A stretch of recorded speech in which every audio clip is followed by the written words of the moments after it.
ఒక అందమైన ఆకుపచ్చ పొలంలో రంగురంగుల పూలు వికసించి ముదువైన గాలి వీస్తూ ఉంది. చిన్న నరిగెలులు గడ్డిమేస్తుండగా చలాకీ తితలలు చుట్టూ ఎగురుతున్నాయి. ఈ పొలంలోనే చిన్న నరిగిలి పిప్ ఉండేది. ఇతను ఇతర నరిగిలిలా కాకుండా సాహసాలంటే మక్కువ ఉన్నవాడు. దూరంగా ఒక గాఢమైన అడవి కనిపిస్తూ అడవి రహస్యంగా ఆహ్వానిస్తున్నట్టు అనిపించింది. పిప్ కళ్ళు మెరిపించాయి. అతను అడవివైపు చూశాడు. తన ధైర్యాన్ని కూడగట్టుకొని అడవిలోకి అడుగుపెట్టాడు. అతను అడవిలో అడుగుపెట్టగానే చెట్ల పొడవాటి కొమ్మలు సూర్యకాంతిని అడ్డుకున్నాయి. అక్కడ భూమిపై నీలం రంగు మెరుస్తున్న కాళికల వంటి శిలీలు వెలుగుతుండగా జిప్సీలు గాల్లో మెరిసేవి. అడవి వాతావరణం మరింత రహస్యంగా మారింది. పిప్ గుండె వేగంగా కొట్టుకుంటోంది. అయినా అతని ఉత్సాహం అతన్ని ముందుకు నడిపింది. కొంతకాలం తరువాత పిప్ ఎదుట ఒక వెడల్పైన నది వచ్చింది. నది నీరు చంద్రకాంతిలో మెరిసిపోతూ నిదానంగా ప్రవహిస్తోంది. కాని దాన్ని దాటి వెళ్లడం అంత సులభం కాదు. కొన్ని రాళ్లు నదిలో చిన్న మార్గంలా ఏర్పడ్డాయి.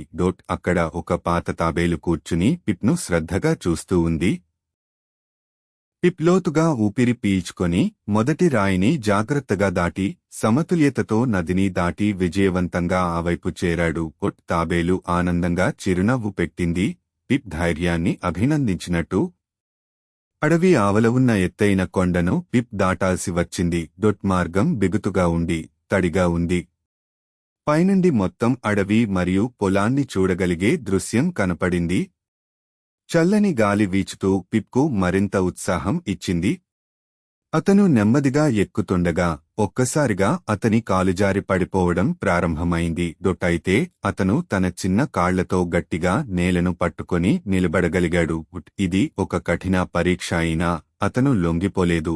పిప్ కొండపైనుంచి అవతలికి చేరుకున్న తరువాత అక్కడ ఒక పెద్ద వృద్ధ చెట్టు కనిపించింది.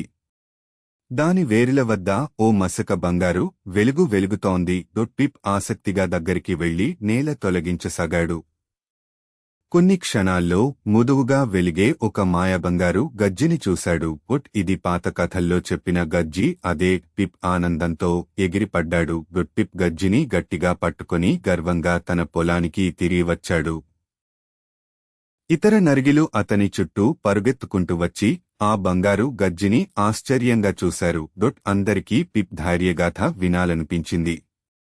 సూర్యుడు మెల్లగా అస్తమిస్తున్నాడు. ఆకాశం నారింజ మరియు గులాబీ రంగులతో నిండిపోయింది. పిప్ గ్రహించాడు, నిజమైన ఖజానా గజ్జి కాదని, తన ధైర్యం మరియు సాహసయాత్రే నిజమైన సంపద అని. ఇప్పుడు అతను కేవలం ఒక చిన్న నరిగిలి కాదు, ఒక ధైర్యవంతుడైన నరిగిలిగా మారిపోయాడు.